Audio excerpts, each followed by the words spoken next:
혹시 여러분도 요즘 이런 생각 해보신 적 있나요? 아, 나도 모르게 스마트폰을 너무 자주 보여주는 거 아닐까? 이게 아이한테 정말 괜찮은 걸까? 솔직히 저도 그랬어요. 저는 38개월, 9개월 두 아들을 키우는 아빠인데요.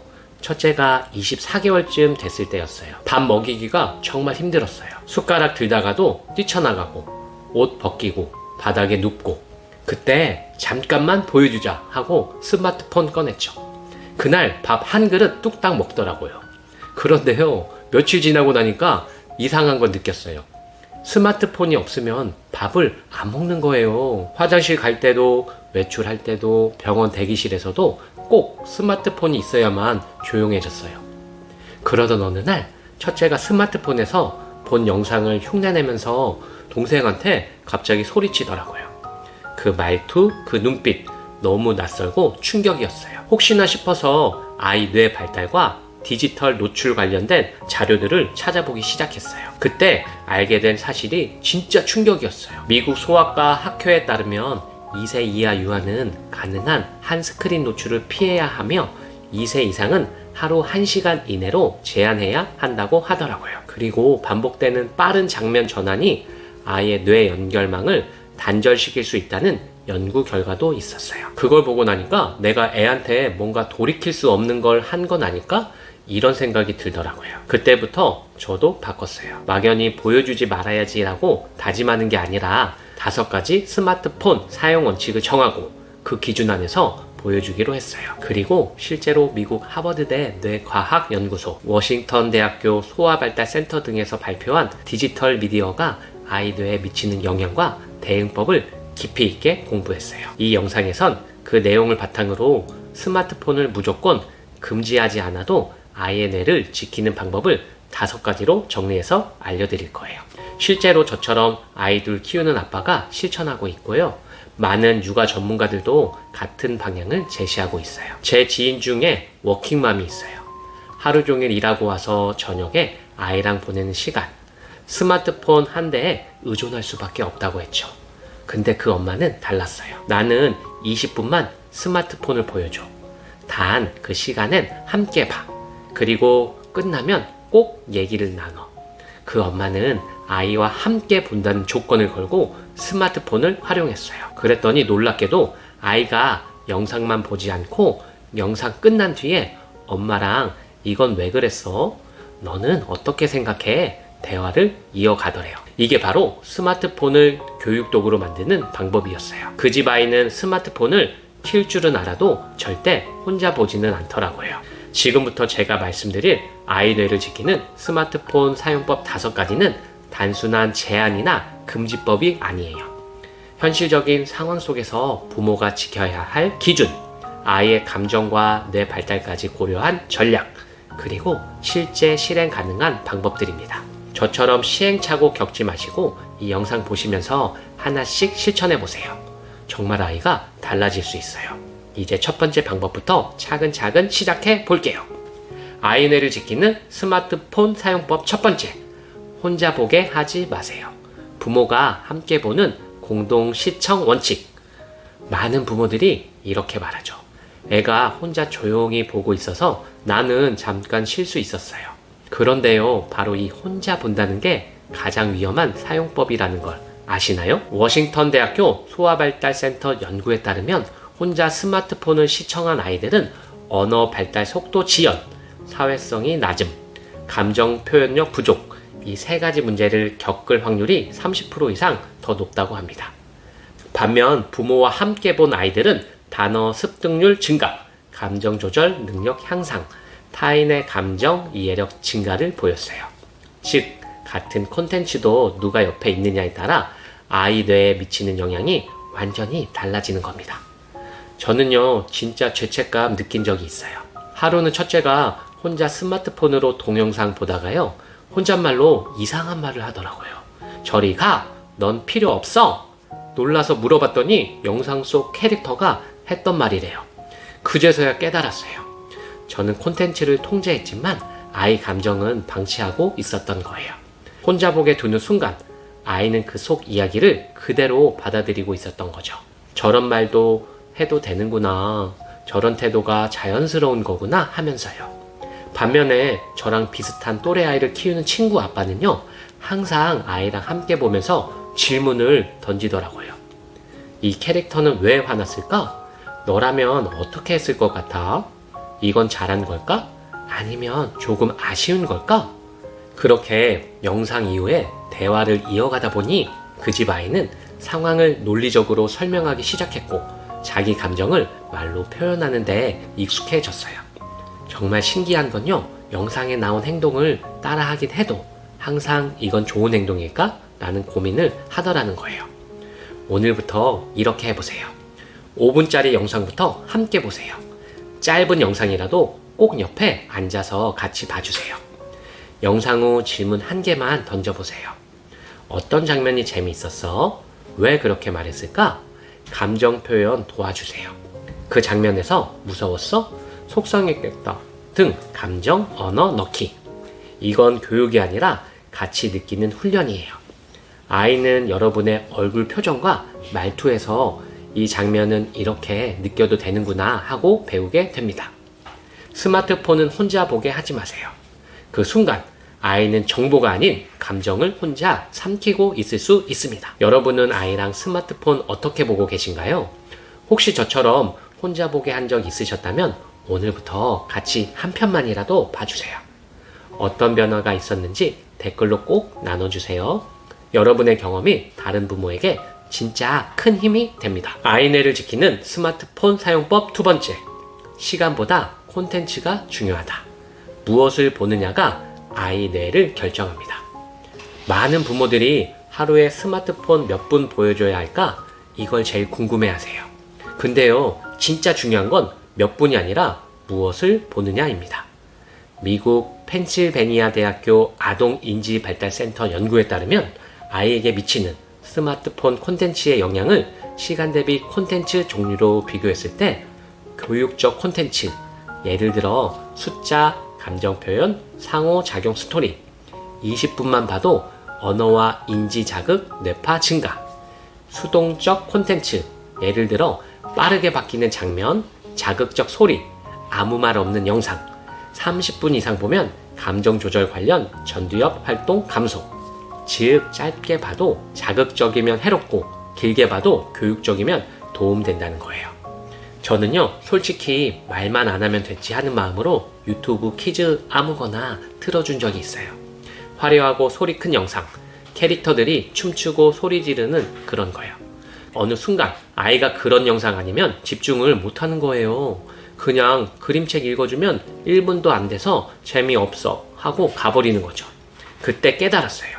아이의 뇌를 빠른 자극에만 익숙하게 만든 건 바로 나였구나. 반면에 저랑 같이 육아 커뮤니티 하는 엄마 한 분은요, 항상 이 컨텐츠는 무슨 메시지를 담고 있을까를 따지더라고요. 그 엄마가 아이에게 보여준 건 캐릭터가 슬퍼하고 친구가 도와주는 그런 스토리 중심의 영상이에요. 그 아이는요, 영상을 다 보고 나서 엄마, 저 친구는 왜 울었어? 내가 도와줄게, 이런 말을 하더래요. 단순히 봤을 뿐인데 감정이입과 공감 능력이 자라는 거죠. 오늘부터 이렇게 해보세요. 콘텐츠 선택 3단계 체크. 감정 표현이 들어있나? 친구 관계나 갈등 해결 요소가 있나? 너무 빠르거나 소리가 크지 않나? 얼마나 보는지가 아니라 무엇을 보느냐가 아이의 공감력, 뇌 발달을 결정합니다. 여러분은 아이가 어떤 콘텐츠에 더 반응하나요? 혹시 보여주고 후회한 영상 있으셨나요? 댓글로 여러분의 경험을 나눠주세요. 서로 배울 수 있어요. 아이뇌를 지키는 스마트폰 사용법 3번째. 몇 분보다 더 중요한 건 언제 멈추느냐입니다. 대부분 부모들이 이렇게 묻습니다. 몇 분까지 보여줘도 괜찮을까요? 그런데 진짜 중요한 건 언제 꺼내주고 언제 멈추게 하느냐예요. 미국 하버드대 아동발달센터 연구에 따르면 아이의 뇌는 특정 시간대와 감정 상태에 따라 자극에 대한 민감도가 달라집니다. 식사 전후, 잠자기 전, 등원 직전 뇌가 정리 모드에 들어가는 시간, 이때 스마트폰 노출 시 수면 방해, 감정 조절 저하, 주의력 분산. 특히 잠들기 1시간 이내의 스마트폰 사용은 멜라토닌, 수면 호르몬 분비를 최대 60% 억제해 성장에 영향을 줄 수 있다는 연구도 있습니다. 저는요, 둘째 재우고 나면 너무 지쳐서 첫째한테 유튜브 20분만 보고 있어 하면서 잠자기 전에 그냥 보여줬어요. 그날 밤 아이가 침대에서 뒤척이고 한참을 뒹굴다 잠든 걸 보며 내가 뇌를 깨워놓고 재우려고 했구나 그 생각이 들더라고요. 같이 소아과 다니는 엄마 한 분은요, 아예 스마트폰 시간표를 만들었대요. 예를 들면 점심 먹고 1시간 후, 저녁 먹고 산책한 후 10분 이런 식으로요. 그 아이는 약속된 시간이 되면 엄마 이제 이거 봐도 되지 하고 기분 좋게 보더래요. 그리고 자기 전에 이제 그만 책 읽을래 하더래요. 스마트폰이 잠을 방해하지 않는 도구가 된 거죠. 오늘부터 이렇게 해보세요. 스마트폰 금지 시간 3대 구역 설정, 식사 전후 30분, 잠자기 1시간 전, 등원 직전, 스마트폰 허용 루틴 만들기, 점심 후 10분, 외출 준비 다 했을 때 보상 5분, 엄마가 준비해야 할 시간 동안 제한 설정 후 한 편 보기, 타이머 알람과 함께 마무리 연습. 이제 1분 남았어. 다음에 또 보자. 다 봤으니 우리 책 한 권 보자. 스마트폰은 얼마나 보느냐보다 언제 시작하고 언제 끝내느냐가 훨씬 중요합니다. 여러분은 스마트폰 언제쯤 보여주시나요? 아이에게 효과 있었던 시간대 루틴이 있다면 댓글로 공유해주세요. 아이 뇌를 지키는 스마트폰 사용법 4번째. 함께 보면 아이의 뇌는 혼자 보는 것과 다르게 자랍니다. 조용하니까 다행이다 하면서 아이 혼자 스마트폰 보게 하신 적 있으시죠? 사실 이건 조용한 게 아니라 생각이 멈춘 상태일 수 있어요. 하버드대 교육심리학 연구에 따르면 3세에서 6세 아동은 미디어를 통해 정보를 받아들이는 능력보다 그 의미를 해석하는 능력이 훨씬 떨어집니다. 즉, 혼자 보면 단순 자극으로 받아들이고 함께 보면 언어, 감정, 사회성이 동반되어 뇌 연결이 활발해지는 거예요. MIT 뇌과학 연구소 실험에서는 부모와 함께 TV를 본 아이들은 언어 활성 영역이 30% 더 활발, 이야기 나눔, 감정 공유, 이해력 향상, 혼자 본 아이는 영상 종료 후 반응 없이 멍해졌다고 합니다. 제가 피곤한 날엔 첫째한테 이거 하나만 더 보고 있어 하고 그냥 혼자 보게 놔두곤 했어요. 근데 어느 날 아이가 이게 왜 재밌는 거야? 하고 묻는데 제가 대답을 못 하겠는 거예요. 애는 혼자 이해 못하고 그냥 보고만 있었구나. 우리 아파트 단지에 사는 아빠 한 분은요, 영상 한 편을 보고 꼭 아이한테 묻는데요. 여기서 누가 기분이 좋았을까? 왜 그랬을까? 그걸 듣고 나서부터 그 집 아이는 영상 보면서 이건 나빴어, 이건 좋았어 이렇게 말하면서 보더래요. 단순 자극이 아니라 생각이 자라나는 시간이 된 거죠. 오늘부터 이렇게 해보세요. 영상 시청 후 짧은 대화하기. 어떤 장면이 제일 기억나? 왜 그 장면이 좋았어? 감정 따라잡기 놀이. 이 캐릭터는 기뻤을까? 속상했을까? 그럼 넌 그런 일이 생기면 어떻게 할 것 같아? 공동 시청 시간 정하기. 하루 한 편은 꼭 같이 보기. 끝난 후 3분만 대화해보기. 영상은 혼자 볼 때 자극이고 함께 볼 때 교육이 됩니다. 여러분은 아이랑 함께 영상 보시나요? 같이 본 후 어떤 대화를 나누셨는지 공유해주세요. 아이 뇌를 지키는 스마트폰 사용법 5번째. 보여주는 게 아니라 선택하게 하라. 콘텐츠 고르는 기준과 약속의 힘. 아무 영상이나 자동 재생되는 대로 보여주고 있지 않으세요? 그게 우리 아이 뇌 발달을 무너뜨릴 수도 있어요. 미국 소아과학회에 따르면 콘텐츠 자체보다 더 중요한 것은 누가, 어떻게, 무엇을 얼마나 보여주는가입니다. 특히 3세에서 7세 아이는 패턴 학습을 통해 세상을 이해하고 반복된 자극에 감정이 덜 생기게 되며 폭력적, 과장 광고가 포함된 영상에 과도하게 노출되면 언어와 집중력, 자제력이 확연히 낮아진다는 결과도 있습니다. 예전에 저는 그냥 유튜브 퀴즈 켜놓고 뭐 재밌는 거 알아서 나오겠지 라고 생각했어요.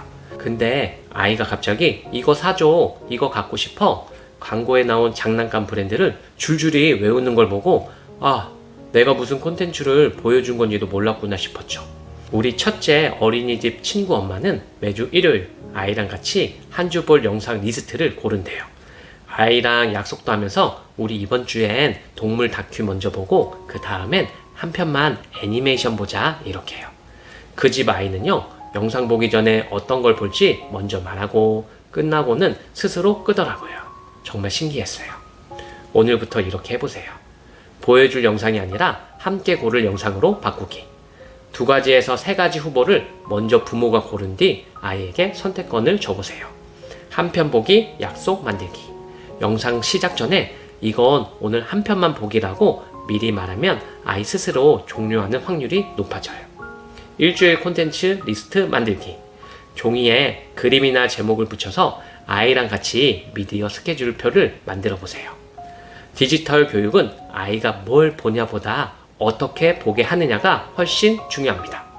여러분은 어떤 기준으로 아이 영상 콘텐츠를 고르시나요? 우리 아이만의 콘텐츠 리스트가 있다면 공유해주세요. 제가 2 아이를 키우면서 스마트폰을 아예 안 보여주는 건 현실적으로 어려웠어요. 특히 둘째 재우고 첫째가 심심해할 땐 그냥 이거 보고 있어 그렇게 넘긴 적도 많죠. 아이는 하루하루가 골든타임이잖아요. 내가 조금만 함께 해줘도 단 5분만 옆에 앉아 이야기 나눠줘도 그 영상은 자극이 아니라 연결이 되더라고요. 제가 드리고 싶은 마지막 한마디는 이거예요. 부모의 스마트폰 교육은 결국 아이와 함께 하려는 마음에서 시작됩니다. 그 마음만 있다면 스마트폰도 좋은 도구가 될 수 있습니다. 여러분은 아이의 스마트폰 사용 어떻게 도와주고 계신가요? 우리 함께 보는 육아를 시작해봐요. 감사합니다.